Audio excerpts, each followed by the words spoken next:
the 4 natural phases of how you can restore and deepen a healthy connection between your body and your mind. And I'm kind of the perfect person to be doing that because I'm a physical and a psychotherapist. And first, I want to say that everything I share in this YouTube live today is informational and educational in nature. It is not medical advice or treatment, and it does not substitute for consultation with a healthcare professional. So, if you, my friend, are feeling concerned or troubled or worried about any symptoms that you're having, please seek professional support.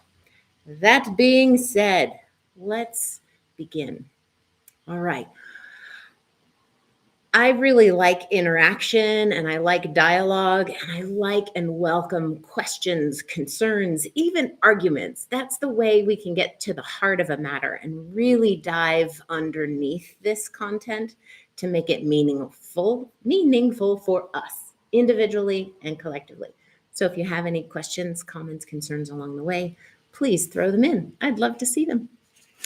I'm driving to work one day, reflecting on life. Hello, Shannon Summers. Oh my gosh, my person, Shannon Summers. I don't know who you are, but I'm really glad you're here. So much so that I just lost my breath. That's a very exciting thing.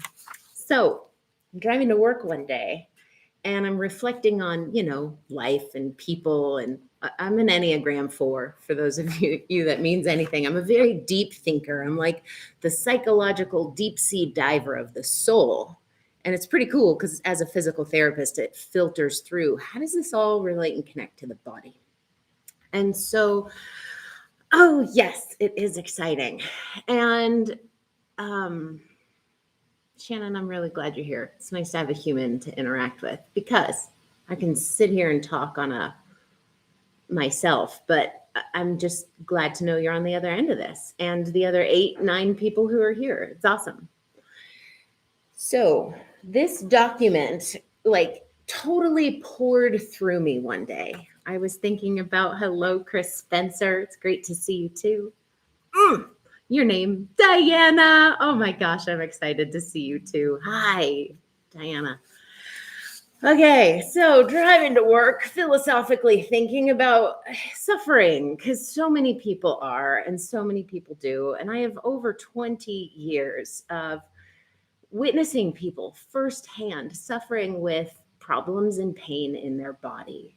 Right? As a physical therapist, I have seen so much in the hospital, in clinical care, every setting imaginable, from ICU to semi-professional sports team in Australia. So I've been thinking about healing suffering and watching phases that people go through. And I've come to this sort of work in progress. This is a living, breathing document that is alive, and I welcome any of your feedback on these 4 phases of development in a mind-body relationship. And it's sort of like dating leading to marriage. Chris, fibromyalgia, migraines, would love to find other ways to help her. Absolutely. Stay tuned, and I will definitely call into today's talk how those show up and are relevant. So the relationship between mind and body is kind of like dating. So when you first meet somebody, you have no idea who they are. You just make up a story about them. And then you have time and experience and reps with this person. And there's all kinds of documentation in relationship context about phases that every relationship goes through. There's the romance court phase, and they're perfect, and then they're imperfect, and then you negotiate the imperfections, and then you decide, do we stay together or not? And then you might move into something else, some kind of commitment or not. So it's kind of like that with mind and body meeting. Let's say we have 2 people here, mind and body. At first, they don't know about one another, and then they come together. So the first phase of developing relationship between mind and body, I call it the body-mind who And the second phase is, God, I freaking hate you. And then the third phase is, all right, fine. We might as well at least try to get along. And then the fourth phase is, wow, this is way better than I thought. So this is what came to me driving to work, the four phases. And I want to go through a little bit of detail now about how and why that shows up. Many people, and this is normal and natural, this is not a character flaw, this is just normal, natural phases of development. Like we're all toddlers and we're all teenagers, and some of those stages suck and some of them are great. So the first phase is this body, mind, who. Like we're living our life, we're engaging in it as we do, and we don't have any awareness of the body. We're not connected to it. It's just performing as it should or as we expect or want it to. And so we're just going about our day. Our mind is focused on what it's focused on: school, work, people, relationships, and the body is fine. And so why pay attention to it if nothing's wrong? Right? If it ain't broke, don't fix it. I think about all the people that I've worked with I spent 4 years in a spine clinic all day, every day. I'm dealing with people that are facing back surgery or neck surgery or after surgery or trying to prevent surgery. And I think about before their neck or back hurt, like maybe you, how often do you actually think about your spine? Like, how often do you actually connect and bring awareness and attention to these vertebrae inside your skin encased body? You don't, because it's fine. So why would you pay attention? So this body, mind, who phase is, we're not paying attention to the body or its sensations. And if it ain't broke, don't fix it. Chris, you were thinking about this stuff the other morning too, right? So we're on some channel of I don't know. I think life is really cool, and there's also a lot beyond that what we can see that's hidden in plain sight. So Chris, you and I, we were tuned into the same channel. Christopher Gregg, your back hurts. Absolutely welcome, Chris Gregg, to phase 2. Yes. The natural, normal thing is your body is this incredible library of every life event you've ever gone through, every environment you've ever gone through. And it kind of holds on to the more sticky, tricky, negative life events or experiences, often through this like fight, flight, or freeze response, a stress cycle. It gets stored in the body and then it doesn't complete itself. So it stays stuck in the body.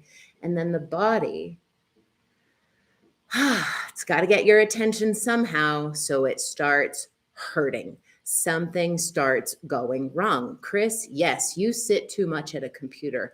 I am in the deep belief, 23 years into doing this, that anytime the body hurts, it's just trying to tell you something about your life. Biomechanically, emotionally, or socially, all those circuits run very similar networks in the brain.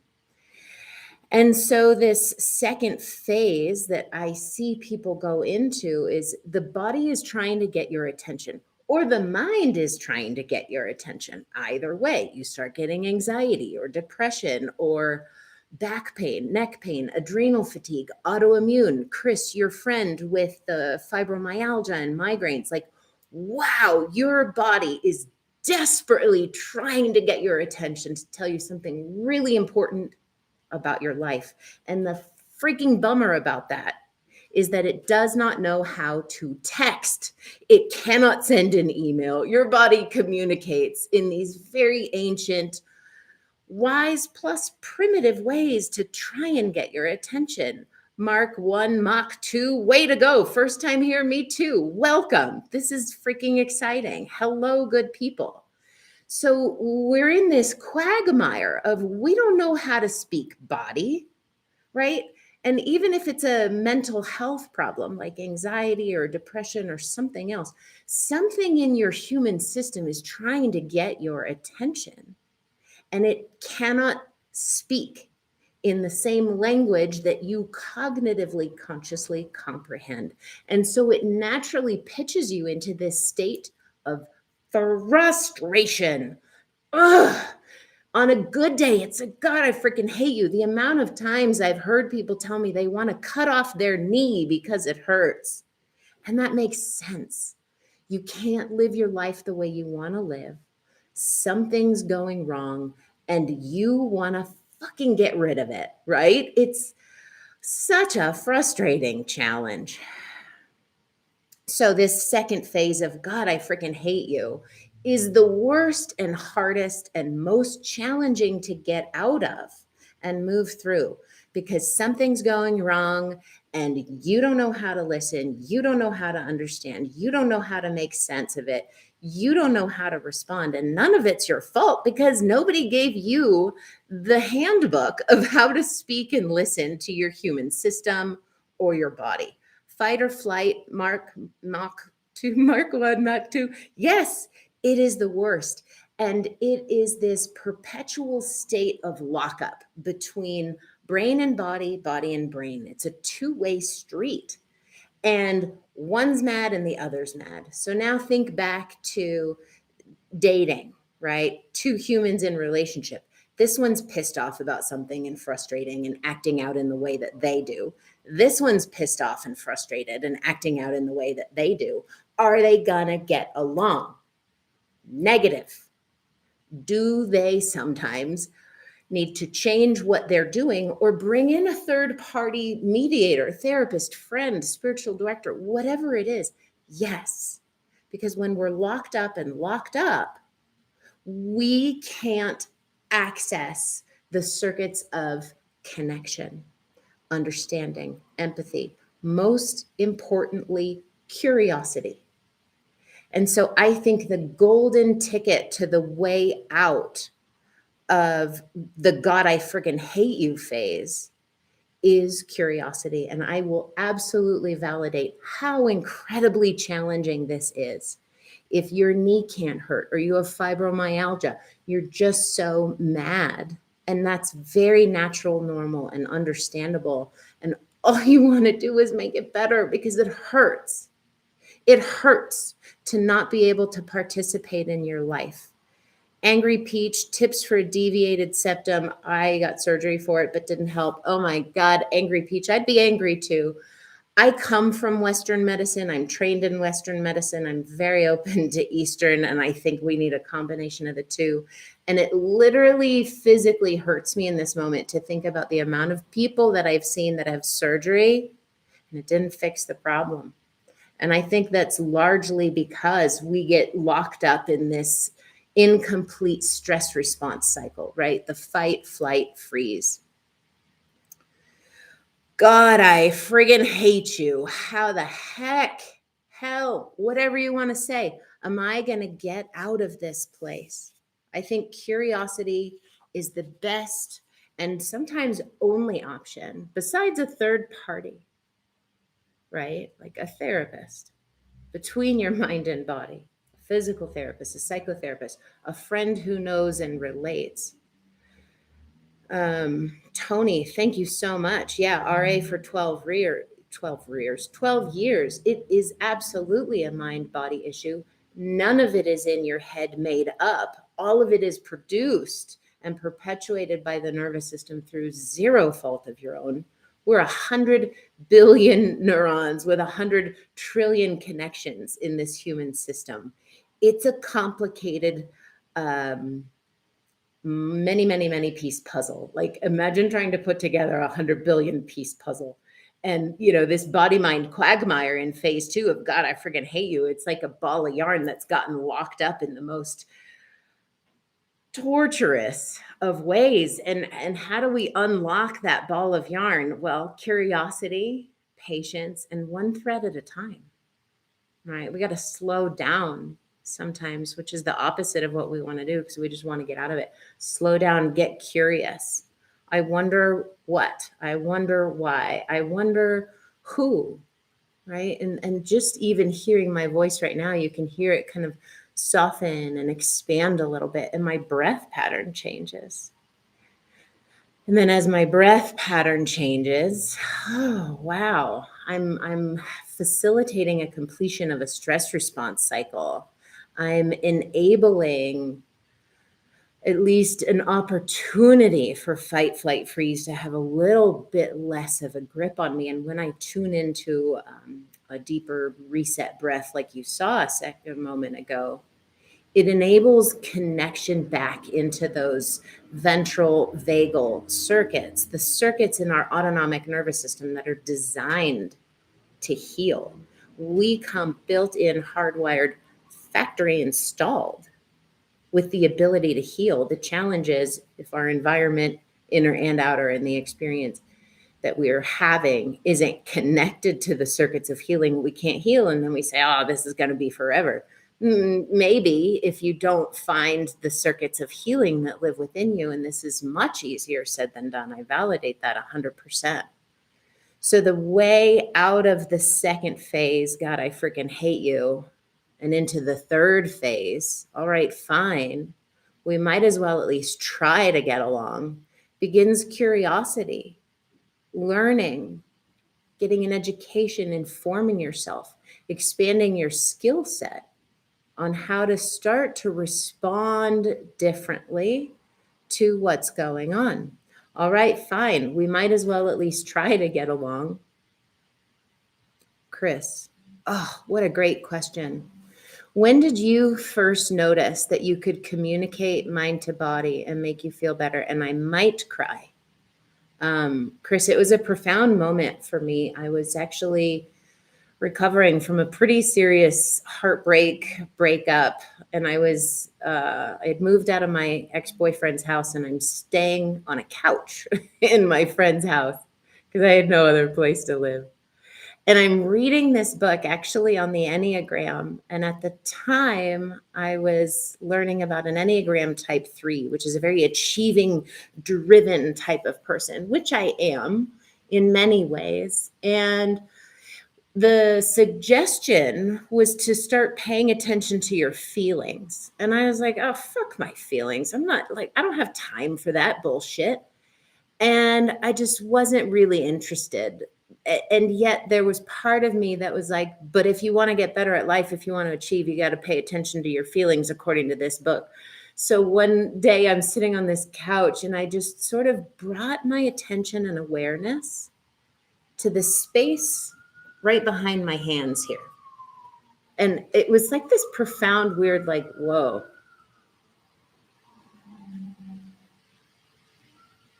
I don't know. There's something there. And it's not necessarily easy to describe with words, but it was this presence. And it was a presence that felt neutral to me, but not harmful or not hurtful. Welcome back, Shannon. Thanks for letting the dog out. It was this presence of something's here. And I don't know or I don't understand it, but I can sense it. And it feels not unkind. I didn't have the word benevolent for it at the time, but it just felt like a presence. Like, you know, the first time you hold hands with somebody that you like, it's like, whoa, I'm tuning into something different. Or somebody walks into a room and you don't see them, but you can feel them. And it's like, whoa, it's like my awareness system became aware of something new. And then I did some training. Oh, good. You understand what I mean, right? It almost makes me emotional because I think about all the times that I live in disconnect and how I'm cutting myself off from a resource that's really life-giving. And I am very much in the habit of living in a disconnected state. And so that means I'm very much in a habit of being disconnected from a resource. It's like really pure, clean water, right? But I'm just used to this, like either going thirsty or like, you know, having this shitty little lake river thing in a gutter that I drink from, and it's gross. Like, we just get used to gross life force energy. And then when I started connecting, Chris, and I'm so glad I know you know what I mean, and I'd love to hear anything else that you have to say about that. But like, wow, I got curious, right? And I was in that, all right, fine. We might as well try to get along. I don't have time for my body, but it's sort of like my heart's forcing me to slow down and pay attention. And then I just started connecting in, and it's through awareness and attention. And that led to this beginning of starting to get along. And I keep going back to dating and marriage, and there's phases of it. And sometimes you get along, sometimes you don't. But over time, you either find a rhythm or you don't. The thing that's different with the body-mind relationship is you can't really get a divorce. You can't really leave it behind. Like, it's going with you. Like the guy that was like, I just want to cut off my knee. It's like, you can. I don't know that that's going to solve your problem.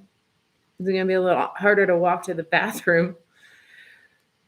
So this, like, all right, fine, we might as well try to get along. I think it's this beautiful acquisition of skills.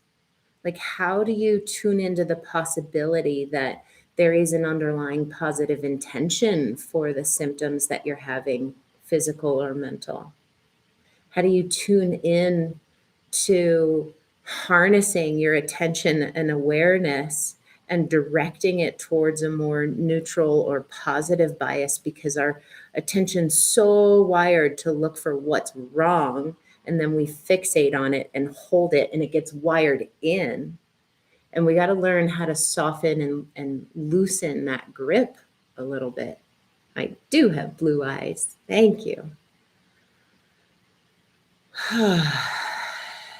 Yeah, Chris, the mind-body communication is just like how we relate to other individuals. The challenge or blessing, I don't know, it's probably both, is that mind and body speak two different languages. Mark, I'll get to your question in a second because it's a good one. I have a dog. Learning how to speak dog is kind of similar. Like, mind and body feel like two different species, and yet how do you find a way to tune in? How do you connect to that? And so, I hired a dog trainer and I learned things, and over time, it's 2 years now, I think we're pretty tuned in, but we still miss the mark a lot. And so I think phase 3, this, all right, fine, we might as well try to get along. And Mark, I'm going to answer your question in a second here because it fits into this. But as we develop the skills in phase 3, it leads to a place of stage 4, where it's like, wow, this is better than I thought. And then the cycle continues, right? It's like, it's not you go through it once and then it's done. Like, I think it's a repetitive cycle. Like, there's 365 days a year and we cycle through it. There's 24 hours in a day and we cycle through it. And there's 4 seasons and we cycle through it. And I think, to answer your question, how do we tune in? Meditation is a way. I think the most important thing is the 5 A's: awareness, attention, affection, appreciation, and allowance. And that's what meditation is about, is bringing your awareness to the stillness that exists somewhere beyond the noise. And as we bring awareness to that, we start to pay attention to that. And where attention goes, energy flows. Said a little bit more scientifically, where attention goes, neural firing flows, synaptic connections grow, right? So what we pay attention to grows. It literally occupies more physical landscape in the riverbed of our nervous system. And we're kind of set up behind the eight ball here in a way because we have this negativity bias because of 50 million years of evolutionary wiring where our attention is wired to look at what's wrong.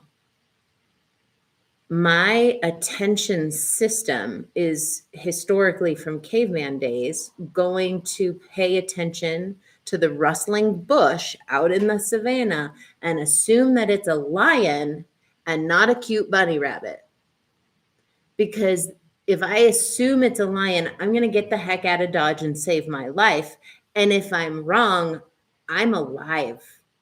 So I learned over time. You learned over time. Our species learned over time. I'm a 44-year-old woman, but I'm 44 plus 50 million years of evolutionary wiring in my system. Like my system is really old and really wise and also not fully updated to modern day living experience. Right? Because if I was to pay attention to the cute little bunny rabbit and it turns out I was wrong and it's a lion, I'm dead. I haven't passed on my genes. So we all have this negativity bias and we pay attention to the body with that. And so this goes back to the 5 A's. How do we tune in to the body mind and start growing a different kind of connection that doesn't have negativity bias? 5 A's. Attention. First is awareness. Become aware that you have a body right now, right? Can you feel your seat? Can you feel your feet? Can you notice that your breath exists somewhere? Become aware of your seat and your feet. And the fact that you have breath and it has been breathing on your behalf 20 to 25,000 times a day the entire time you've been alive so far, which makes me hold the position to be a very firm believer that there is no right or wrong way to breathe. And if you are breathing, you are winning at life, right? Yeah. So awareness, feet, seat, breath, and bring attention to it. Where is my breath? I have no cares about what it's doing. I don't care if you're breathing or not. Just that question, attention, where is my breath, will often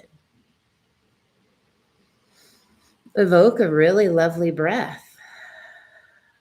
And then it's kind of weird. The mind's maybe not used to this, but as you bring awareness and attention to something that's neutral or positive in the body, not negative, but neutral or positive, as you bring awareness and attention to it, you can actually start to develop a little bit of appreciation or affection. Some people have an easier time finding affection first. Some people have an easier time finding appreciation first. But like, wow, let's take a moment to appreciate this breath that you've had with you for your entire life, literally from the first breath till now.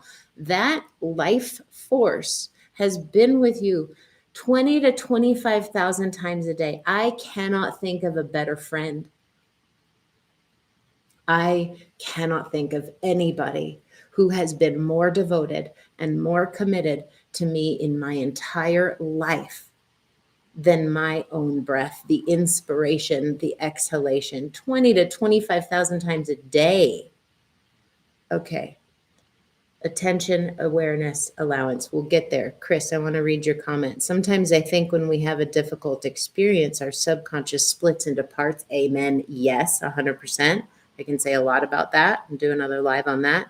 And that's why we struggle to communicate mind and body, because it's like an argument going on inside your head. That makes perfect sense. And that's exactly what I was talking about. Like if this is mind and this is body, we're in a fight. I need a freaking mediator. We are not ever going to get along without a third party to intervene and like, hey, did you know this one is thinking this? Hey, did you know this one is thinking this? And it's like, what? No. What? No. I didn't realize we were on the same freaking page. Everybody in your system that's fighting is trying its best fiercely committed and devoted to your survival.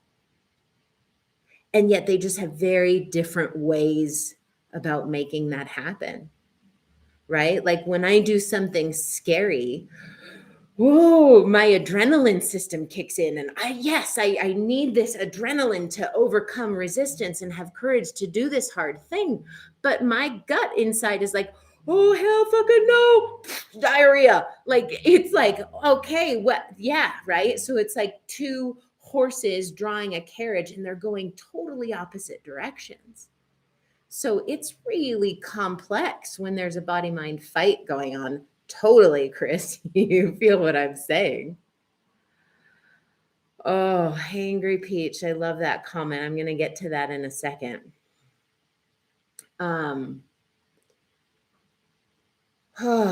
Appreciation and affection, right? Like the third and fourth of the 5 A's.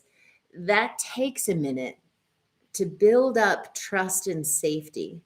Because if you've had a mind body fight, or if you're having really deep self-hatred, which I deeply know, and apparently it still lives here, and I do occasionally get headaches. Oh my gosh, my battery's running low because I didn't plug this in. Hold, please. Find your seat, find your feet, because it's still there. Your breath is still there. Notice it. Imagine how awkward it would be. Really difficult to get around this world. It would be really difficult to not be breathing in this world. So when we can develop these 5 A's within the mind and body, it leads to this fourth phase of, wow, this is way better than I thought. And this has been a many-year journey for me, decades. It doesn't have to be for you. I'm just sharing the path that I've learned. Is that the fifth step is called allowing. And I think when we have trust and safety built up in a system, there's more allowing for emerging of whatever's there. Yes. So my name is Renee Ostertag. I'm a doctor in physical therapy. Annoyingly so or not, I realized a couple years into the physical therapy profession that joints don't live in a silo, and the mind, thoughts, feelings, emotions, behaviors, relationships, environment, it affects the body. So I became a psychotherapist. I'm very spiritually focused, but also very scientifically informed. And I've discovered that I need both. And I tease about my brand mullet, mind and body.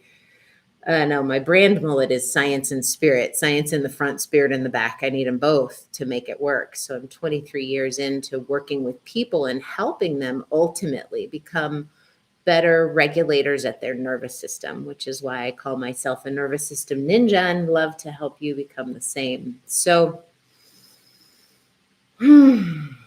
allowing for deep loathing, allowing for neck pain, allowing for back pain, allowing for anxiety, trying to find curiosity about it.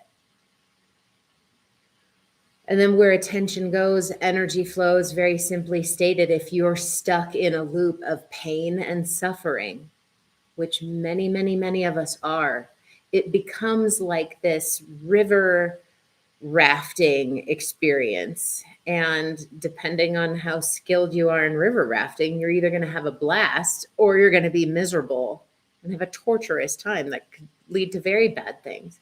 But so this like river of life that's flowing between your mind and body.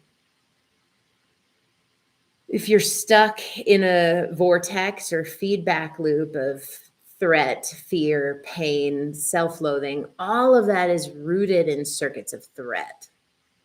And so I think the way to start shifting the boat in a different direction, in a different line down the river, again, where attention goes, energy flows. Am I paying attention to circuits of threat, or am I paying attention to circuits of safety?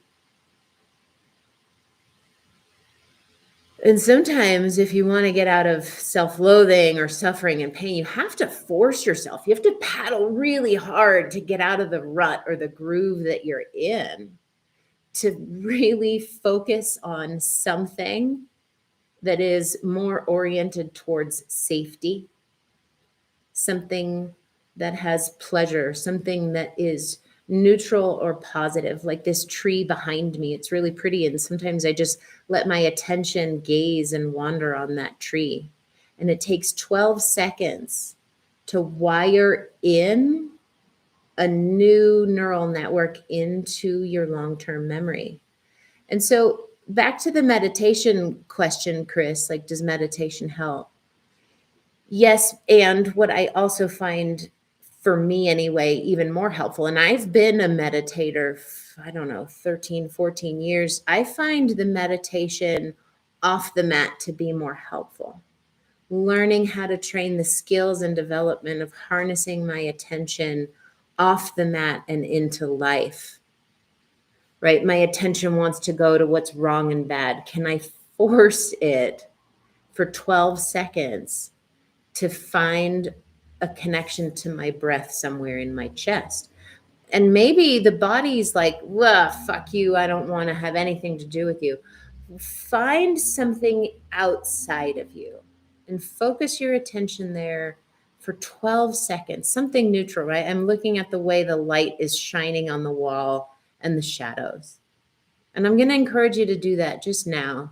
Find something in your environment in this moment that's intriguing to you or interesting. And just once your eyes land on something, just take 12 seconds to be with that. And for some people, 12 seconds can feel like an eternity. And that's okay. Start with 2 seconds or 4 seconds, and you can build up the weightlifting of your attention focus. And then just notice as you focus on something intriguing or interesting or neutral or benevolent, positive, aware, notice what happens in your body.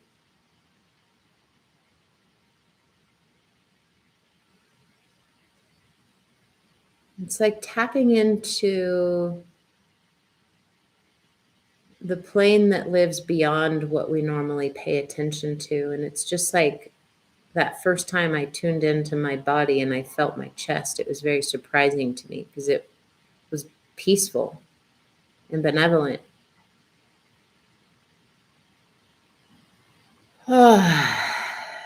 So I'm going to take a moment to read a couple comments here. Karta. I'm Jesus Christ from Lithuania, and I love you so much, Renee. You are one of the best. Well, thank you. Karta, you spot it, you got it. Point to your people that coffee can be devastating to our breath and nervous system. Oh, that's hilarious. So Karta wants everybody to know, and I would agree with her on the breath piece. Coffee can be devastating to the breath and the nervous system. And I would say yes, and I'm also trained in improv, and I'm a big yes, and girl. And yes, it can be devastating, and at times it can be really life-giving for people. And I am going to just say thank you so much. Love to you too, Karta and Chris. This does make a lot of sense. Training to be calm when on a mat in your home and no one else around is a situation that doesn't happen most of our lives. So yes, learning how to meditate while living your life makes more sense. Yeah. And just you saying that, I can feel chills through my whole body. And I'm really right now in this moment tuned into circuits of like phase 4. Wow, this is better than I thought. Chris, it's like you're connecting me to the wisdom in my body that's communicating to me this sort of profound awakening for me, literally in this moment. Whew, I might cry. So here's the deal. We've all been hurt by humans.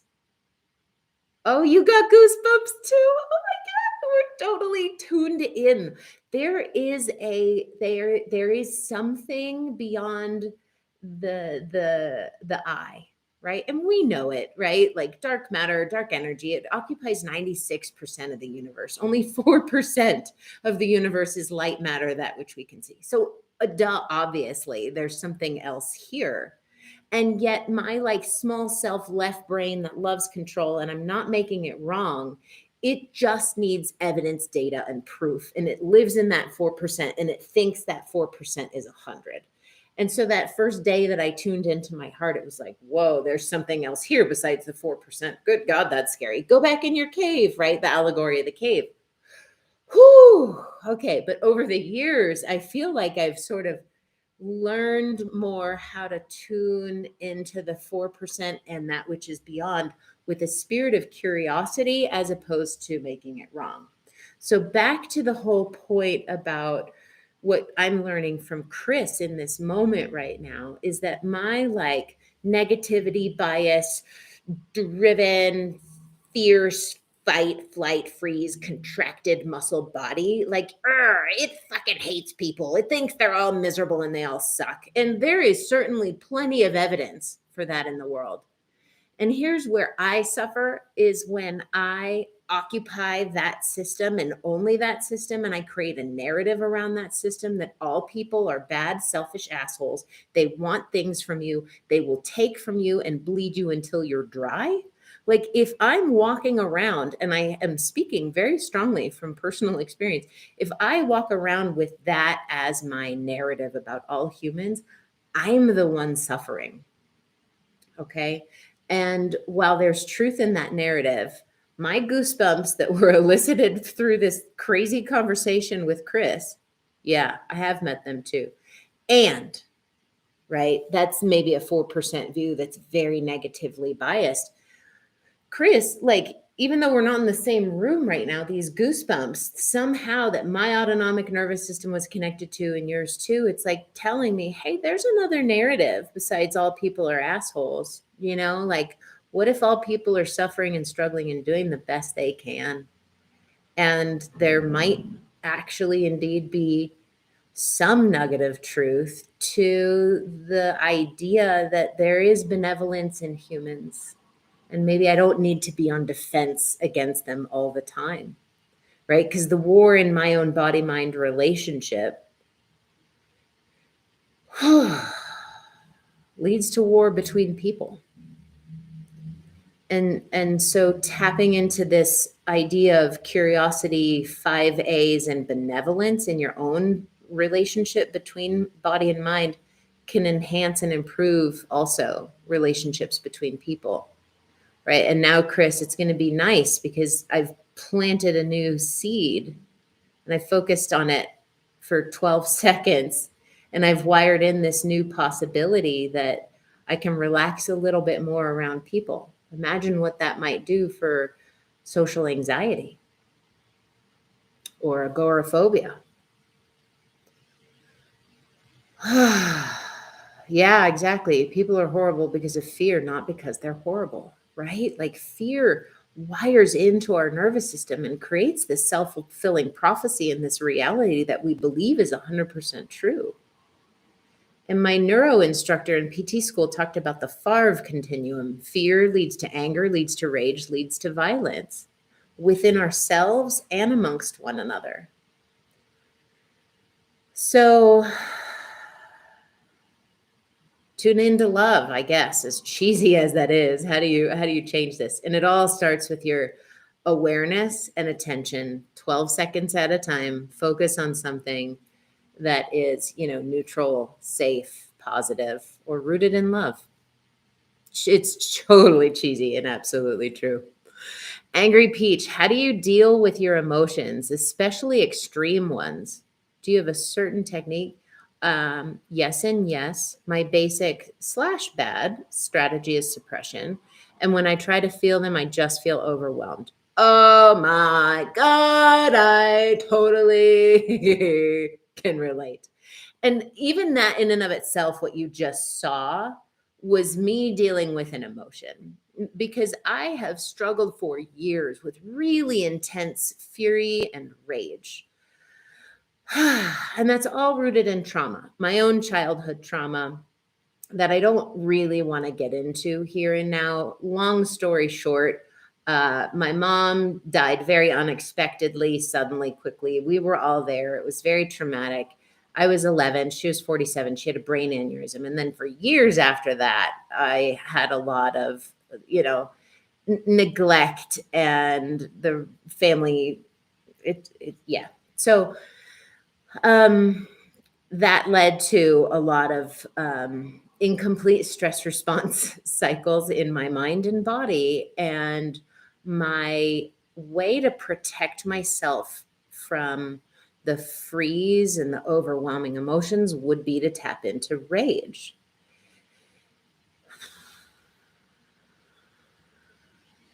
Okay, so there you also saw me do another regulation technique. It the pattern that you're in with, like, suppressing it, and then it just overwhelms and floods you, that's a super common one, and the first thing I wanna say to you is that suppression is actually wisdom when there is insufficient support for your nervous system to experience and metabolize the emotions that are there. And so I actually want to take your suppression and give it a heroic high five, because that's wisdom in action. And, there's the idea of name it. I have like so many strategies, and I don't know exactly how to negotiate this because this is my first YouTube live and I'm not supposed to give medical advice. But if you want to have a free consult, I would be happy to do that with you. And I also want to give you something helpful. Do I have a certain technique? I would say on dealing with emotions, I have like fucking 10 million techniques that I've tried and accumulated over the years. So, back there I have a storage warehouse of tools on how to deal with emotions. And over the years, I've learned for my system which ones work in which environment, which ones work in which, and then it's just a matter of practicing and repetition so that they become automatic. And now, like, I can metabolize and feel and deal with the rage a lot faster. And I'd say, like, my intense rage at its worst, I can like navigate it at a 2 out of 10 instead of it's a 10 and it's flooding me. Um, I found Mark Brackett's book, Permission to Heal, incredibly helpful. Name It to Tame It. And I might do a live on that at some point with his mood meter. Mark Brackett is a gentleman who has a PhD in psychology and developed the Yale Center for Emotional Intelligence and created this really cool science-based tool called the mood meter. And it's taught in over 3,000 schools across the country on emotional skills. Because as a whole, this society, I live in North America, we're pretty atrocious at emotional skills. And I'm raising my hand with that. So that book was really helpful. The idea of name it to tame it. I think there's a whole lot more in Angry Peach. Legit, go to my website, sign up for a free consult, and we can talk a little bit more about that for you specifically. But I love that. I think suppression is heroic. I think that is your system protecting you fiercely, devotedly, and committed to your safety and your well-being. This idea of dim to sim. Chris from the UK. Yeah, you're